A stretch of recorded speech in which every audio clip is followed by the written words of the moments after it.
Odrasli trebaju prepoznati kada je učenik, odnosno dijete, u stanju frustracije i pomoći mu, to jeste dati podršku u razrješavanju. Na koji način to možete postići, govorimo u nastavku. I nastavnici i roditelji moraju znati o frustraciji kada su djeca u pitanju. Kako svako dijete ličnost za sebe i kako se razlikuju kao i odrasli od druge djece po snazi svojih želja, ciljeva, motiva, sposobnosti i najvažnije očekivanje, važno je da nastavnik zna dijete, da zna kako će ono reagovati u stanju frustracije.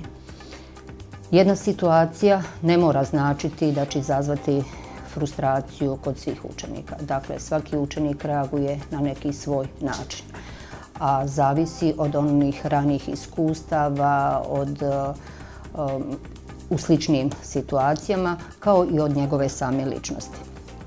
Mi znamo da iz svakodnevnog života da neke učenike obeshrabri i najmanja prepreka, pa onda oni reaguju ili agresijom, ljutnjom, bijesom ili se povlače u sebe, dok drugi učenici na prepreku će još i više uložiti napora da prevaziđu prepreku i da dođu do nekog cilja.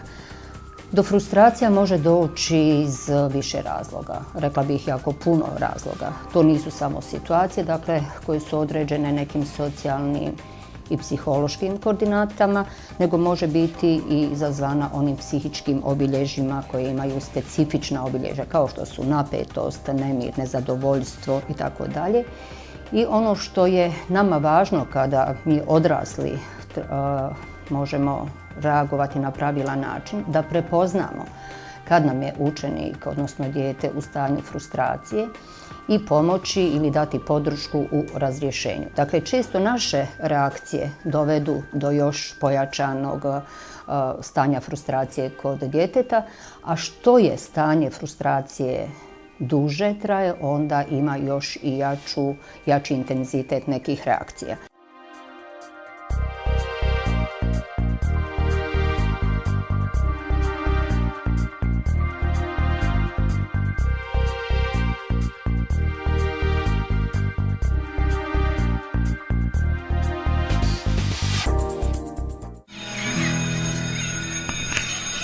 Od samog osnivanja 2000. godine fokus edukativnog centra Nahla je na ženi i njenom položaju u društvu. Pružajući obrazovanje i podršku ženi i porodici, nastoje poboljšati kvalitet života i promovirati pozitivne vrijednosti u društvu. U godinama iskustva shvatili smo da je neophodno tu aktivnost proširiti i na druge osobe, odnosno članove njenih porodica, djecu, muževe.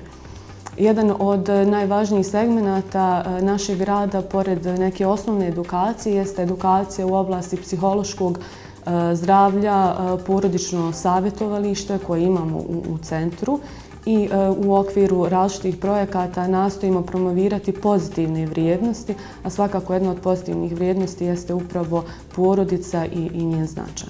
Edukativni centar Nahla pokrenuo je i školu roditeljstva. Škola roditeljstva je naziv za cikluse seminara za roditelje u okviru kojih se kroz predavanja i kreativne radionice roditeljima nastoje ponuditi konkretna rješenja u prevazilaženju odgojnih problema te ih upoznati sa kvalitetnom komunikacijom u porodici. Riječ je o školi koju smo mi pokrenuli motivirani činjenicom da u društvu je u konstantnom porastu maloljetnička delikvencija, nasilje u porodici, upotreba opojnih sredstava, čime se jasno pokazalo da nije dovoljno sav teret tog odgoja i obrazovanja staviti na prosvjetne radnike. Neophodno je bilo da se aktivno uključe i roditelji, a ili i druge sve osobe koje su zainteresovane. Tako da smo mi osmislili jedan projekat gdje kroz seminare se edukuju roditelji kako bi preventivno djelovali u odgoju, u svim procesima u stvari odgoja i rješavanju tih problema. Odaziv roditelja je zadovoljavajući, a teme uvijek aktuelne i vrlo značajne za pospješivanje odgojnih mjera roditelja. Govorili smo